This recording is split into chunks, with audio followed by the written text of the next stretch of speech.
13th August 1961 యూరోప్లో ఉన్న Germany capital అయిన బెర్లిన్లో బెర్లిన్ యొక్క వెస్ట్ పార్ట్ ఇంకా ఈస్ట్ పార్ట్ మధ్య వెస్ట్ బెర్లిన్ని ఈస్ట్ బెర్లిన్ నుంచి సపరేట్ చేస్తూ గవర్నమెంట్ వాల్ కట్టించడం స్టార్ట్ చేసింది. అందరూ వాళ్ళ నేబర్స్కి గుడ్ బైస్ చెప్తున్నారు. ఒక క్యాపిటల్ని 2 భాగాలుగా డివైడ్ చేస్తున్నందుకు ఆ గోడ వల్ల డివైడ్ అయిపోయే ఫ్యామిలీస్ ఒకరికొకరు సెండ్ ఆఫ్ ఇచ్చుకుంటున్నారు. నౌ మీకు ఒక డౌట్ రావచ్చు, అక్కడ కడుతుంది గోడనే కదా, మరి మళ్ళీ కలవమేమో అన్నట్టు ఏడుస్తున్నారు ఎందుకు అని. దానికి రీజన్ ఏమిటంటే అక్కడ గోడ కడుతుంది వెస్ట్ బెర్లిన్ని ఈస్ట్ బెర్లిన్ ఇంకా ఆ ఈస్ట్ బెర్లిన్ ఉన్న ఈస్ట్ జర్మనీ నుంచి సపరేట్ చేయడానికి.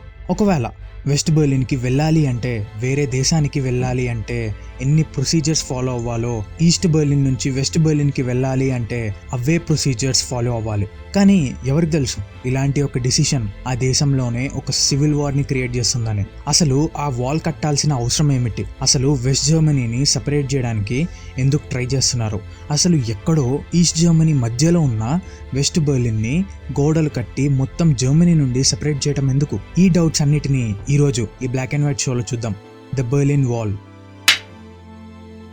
1945లో జర్మనీ వరల్డ్ వార్ II ఓడిపోవటం వల్ల జర్మనీని పాట్స్డామ్ అగ్రిమెంట్ ప్రకారం 4 పార్ట్స్గా డివైడ్ చేసి United States, United Kingdom, France ఇంకా సోవియట్ యూనియన్ ఒక్కొక్క పార్ట్ని కంట్రోల్ చేసేందుకు అగ్రిమెంట్కి వచ్చారు. కానీ 1949లో సోవియట్ యూనియన్ జర్మనీకి చుట్టుపక్కనున్న దేశాలతో క్లోజ్ అయ్యి ఫ్రెండ్షిప్ చేసుకోవటం స్టార్ట్ చేసింది. జర్మనీ యొక్క మిగిలిన భాగాలను కంట్రోల్ చేస్తున్న యునైటెడ్ స్టేట్స్, యూకే ఇంకా ఫ్రాన్స్ ఒక పార్ట్గా అయిపోయి 4 పార్ట్స్గా డివైడ్ అయి ఉన్న కంట్రీని 2 కంట్రీస్గా డివైడ్ చేశారు. West Germany, East Germany. దీనినే జర్మన్ డెమోక్రటిక్ రిపబ్లిక్, షార్ట్ ఫామ్లో GDR అని పిలుస్తారు. 1955 వరకు ఈస్ట్ జర్మనీ సోవియట్ యూనియన్ కంట్రోల్లోనే ఉండింది. ఇదే బెర్లిన్ వాల్ కన్స్ట్రక్షన్కి main reason. East Germany Soviet Union కంట్రోల్లో ఉన్నంత వరకు అక్కడి ప్రజలు ఇండిపెండెన్స్ కోసం సోవియట్ యూనియన్తో ఫైట్ చేస్తూ ఉన్నారు. కానీ వెస్ట్ జర్మనీ మాత్రం ఒక ఫ్రీ కంట్రీగా మారిపోయింది. ఎన్నో ఇండస్ట్రీస్, ఎన్నో జాబ్ ఆపర్చునిటీస్ క్రియేట్ అవుతూ ఉన్నాయి. ఇది చూసి ఈస్ట్ జర్మనీ నుంచి సోవియట్ యూనియన్ వాళ్ళ టార్చర్ పడలేక యూత్ అంతా ఉద్యోగాలు ఇంకా ఇండిపెండెన్స్ కోసం వెస్ట్ జర్మనీకి షిఫ్ట్ అవ్వటం మొదలుపెట్టారు. ఇది చూసి యూత్ అంతా వెస్ట్ జర్మనీకి వెళ్ళిపోతూ ఉంటే ఇక్కడి కంట్రీ పరిస్థితి ఏంటి అని ఈస్ట్ జర్మనీ వాళ్ళు ఆ 2 దేశాల మధ్య అప్పటి వరకు లేని బార్డర్ని వైర్స్ ఇంకా ఫెన్సింగ్స్తో ఒక బార్డర్ క్రియేట్ చేశారు. ప్రతి చోట గార్డ్స్తో చెక్ పాయింట్స్ పెట్టారు. దీనితో అయినా యూత్ వెస్ట్ జర్మనీకి వెళ్ళటం ఆగుతారు అని అనుకున్నారు. కానీ ఇక్కడే ఒక చిన్న మెలికుంది.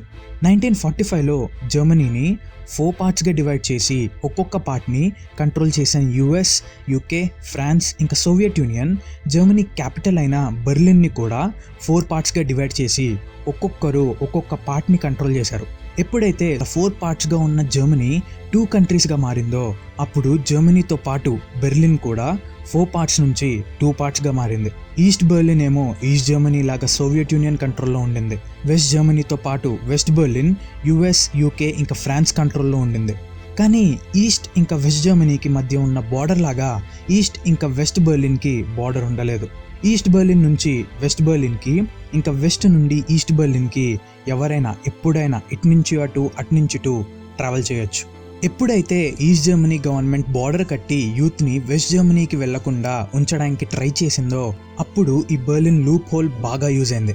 ఎందుకంటే వెస్ట్ జర్మనీకి వెళ్ళడానికి ఈస్ట్ బెర్లిన్కి వెళ్ళి అక్కడి నుండి వెస్ట్ బెర్లిన్కి వెళ్తే వెస్ట్ బెర్లిన్ నుండి వెస్ట్ జర్మనీకి ఎంట్రీ ఈజీ అవుతుంది. ఎందుకంటే వెస్ట్ బెర్లిన్ వెస్ట్ జర్మనీ లాగా US, UK ఇంకా ఫ్రాన్స్ కంట్రోల్లో ఉండింది కాబట్టి. సో ఈస్ట్ జర్మనీ గవర్నమెంట్ అందులో ఇన్వాల్వ్ అవ్వలేదు. ఈ లూప్ హోల్ వాడుకొని దగ్గరగా 1961 కల్లా 35 లక్షల మంది దాకా వెస్ట్ జర్మనీకి షిఫ్ట్ అయిపోయారు. అందులో mostly engineers, high and professionals, scholars ఉన్నారు. నౌ GDR గవర్నమెంట్కి ఒక్కటే టార్గెట్, ఈ యూత్ని ఈస్ట్ నుంచి వెస్ట్కి షిఫ్ట్ అవ్వటాన్ని ఆపాలి. సో ఆ లూప్ హోల్ని ఆపాలి. కానీ ఎలా? వెస్ట్ జర్మనీ ఇంకా ఈస్ట్ జర్మనీని వేరు చేసినట్టు ఒక బార్డర్ అయితే క్రియేట్ చేయలేరు. ఎందుకంటే అది వెస్ట్ జర్మనీ ఇంకా వెస్ట్ బెర్లిన్ వాళ్ళని ఈస్ట్ పార్ట్కి రాకుండా చేసినట్టు అవుతుంది. దానివల్ల వెస్ట్ జర్మనీ ఇంకా ఈస్ట్ జర్మనీ మధ్య గొడవలు రావచ్చు అని ఒక ప్లాన్ ఆలోచించారు. 13th August 1961న ఈస్ట్ జర్మనీ మిలిటరీని డిప్లాయ్ చేసి ఎవరైనా ఎదిరించడానికి ట్రై చేస్తే షూట్ ఎట్ సైట్ ఆర్డర్స్ ఇచ్చి పర్మనెంట్గా ఈస్ట్ ఇంకా వెస్ట్ని డివైడ్ చేస్తూ వెస్ట్ బెర్లిన్ చుట్టూవారా వాల్ కట్టడం స్టార్ట్ చేశారు. ఆ వాల్ని 24/7 సెక్యూరిటీ గార్డ్ చేస్తూ ఉండేవాళ్ళు. వాల్ని దాటి ఎస్కేప్ అవ్వడానికి ట్రై చేసిన వాళ్ళని చంపేసేవారు. అలా మొత్తంగా 140 మెంబర్స్ దాకా ఆ గోడని దాటాలి అని ట్రై చేస్తూ చనిపోయారు. ఆ బార్డర్ని దాటి వెళ్ళాలి అంటే వేరే దేశం ఎంటర్ అవ్వడానికి ఫాలో అయ్యే ప్రొసీజర్స్ కంటే స్ట్రిక్ట్ ప్రొసీజర్స్ని ఫాలో అవ్వాలి. ఇదే విధంగా దగ్గరగా 28 ఇయర్స్ ఉండింది.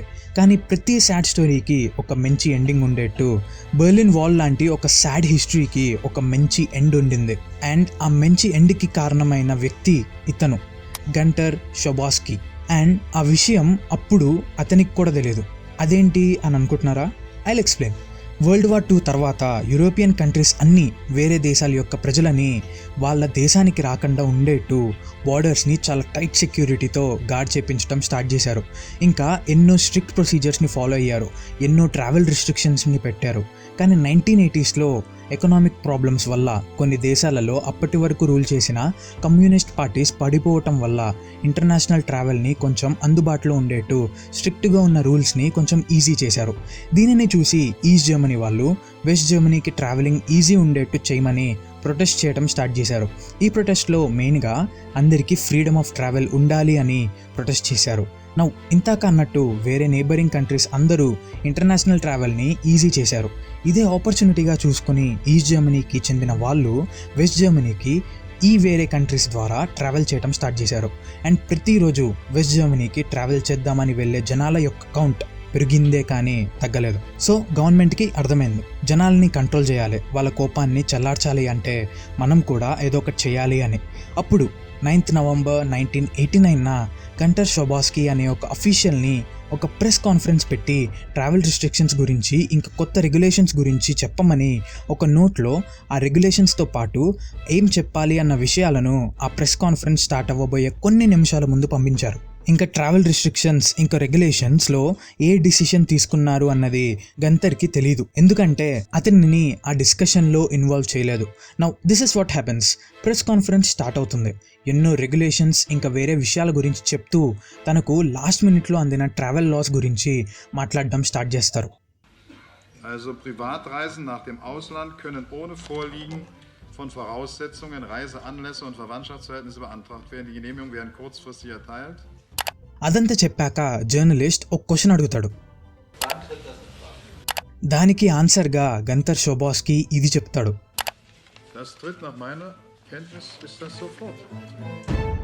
నౌ ఇక్కడ ప్రాబ్లం ఏంటంటే అఫీషియల్ నోట్ ప్రకారం ట్రావెల్ రిస్ట్రిక్షన్స్ని ఒకదాని తర్వాత ఇంకొకటి మెల్లిగా తీసేస్తూ ట్రావెల్ రిస్ట్రిక్షన్స్ని తగ్గిస్తామని చెప్పాలి. అండ్ ఇది 10th నవంబర్ అంటే ప్రెస్ మీట్ జరిగిన నెక్స్ట్ డే నుంచి స్టార్ట్ అవుతుందని చెప్పాలి. కానీ ఎప్పుడైతే ఇమీడియట్లీ వితౌట్ డిలే అని ఆయన అన్నాడో దాని తర్వాత జరిగినదంతా ఒక చైన్ రియాక్షన్. ఆ రోజు రాత్రి 7:17 కల్లా 2 పెద్ద న్యూస్ ఛానల్స్లో ఈస్ట్ ఇంకా వెస్ట్ బెర్లిన్ మధ్య బార్డర్స్ తెరిచేశారు అని న్యూస్ వచ్చేసింది. ఈ న్యూస్ ఛానల్స్ చూసిన ఈస్ట్ జర్మన్స్ బార్డర్స్ దగ్గర గ్యాదర్ అవ్వటం స్టార్ట్ చేశారు. అది చూసి అక్కడున్న సెక్యూరిటీ వాళ్ళు న్యూస్లో ఇలా వచ్చిందని తెలుసుకొని బార్డర్స్ తెరిచేశారు. ఎందుకంటే సెక్యూరిటీ వాళ్ళకి ఎటువంటి ఆర్డర్స్ అందలేదు, అలా అని తెరవద్దు అని స్ట్రిక్ట్ ఆర్డర్స్ కూడా అందలేదు. కానీ ఆ టైం కల్లా జరగాల్సిన డ్యామేజ్ గవర్నమెంట్కి జరిగిపోయింది. ఎందుకంటే ఆ టైం కల్లా ఇంకా వెనక్కి తీసుకునే ఆప్షన్ దాటిపోయింది. ఈ స్టోరీ ఇంట్రెస్టింగ్ అనిపించిందా? అనిపించి ఉంటే కింద కమెంట్ చేయండి. ఇక్కడి వరకు వీడియో చూశారు అంటే గ్యారంటీగా నచ్చుంటుంది. So like, share and subscribe చేయండి. మళ్ళీ నెక్స్ట్ వీడియోలో కలుద్దాం. Until then this is AVS taking your leave.